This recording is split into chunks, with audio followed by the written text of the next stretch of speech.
Imagine Los Angeles in 1940.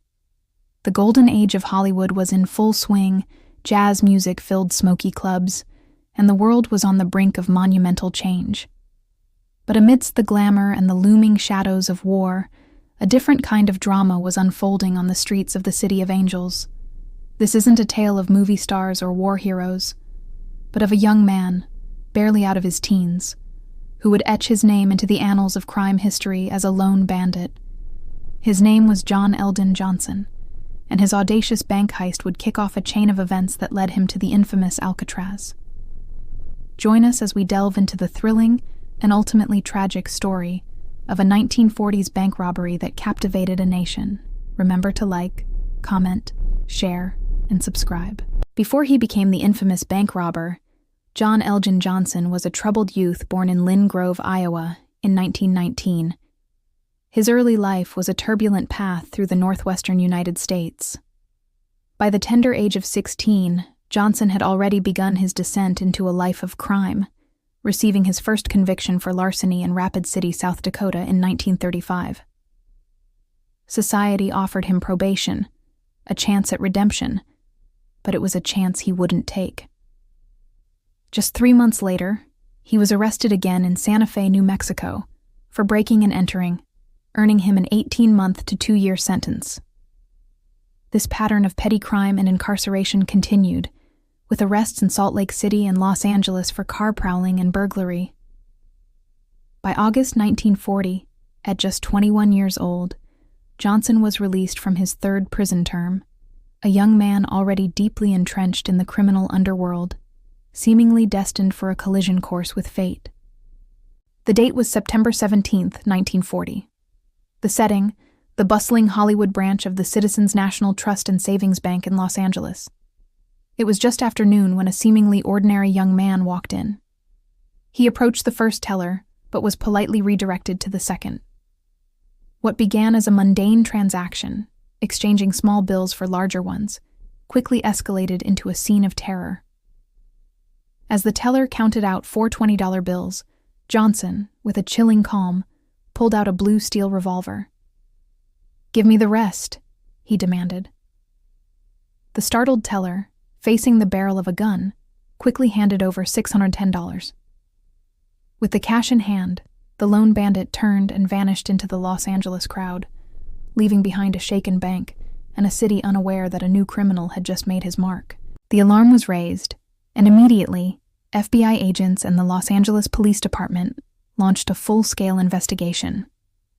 The city was already grappling with a minor crime wave, as 3 other bank robberies had occurred on the very same day. Initially, John Elgin Johnson wasn't even on their radar.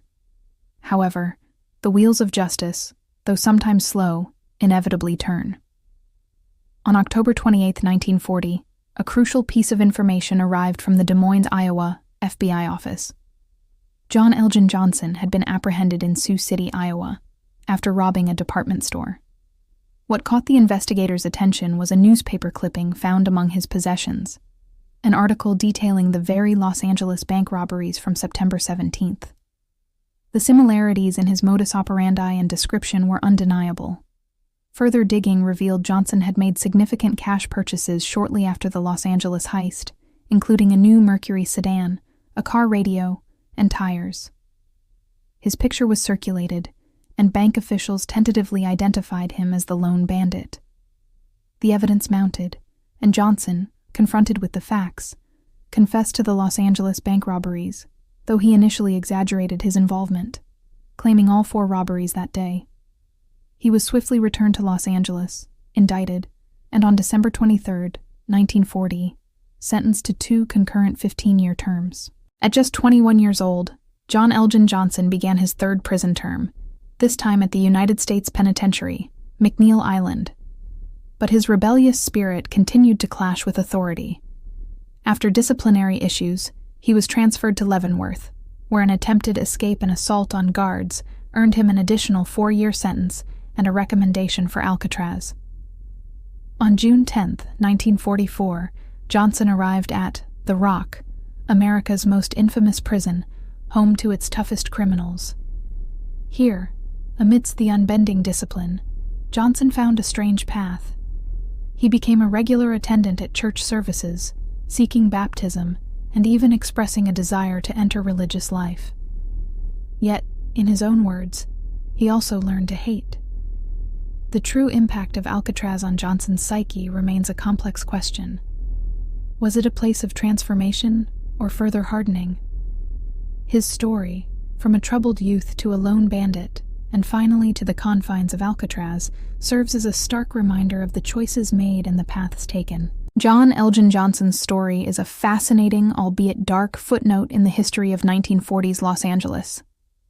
It's a tale that highlights the desperation and daring of a young man caught in a cycle of crime and the relentless pursuit of justice by the authorities. While not as famous as some of the era's more flamboyant criminals, Johnson's brief but impactful career as a lone bandit left its mark.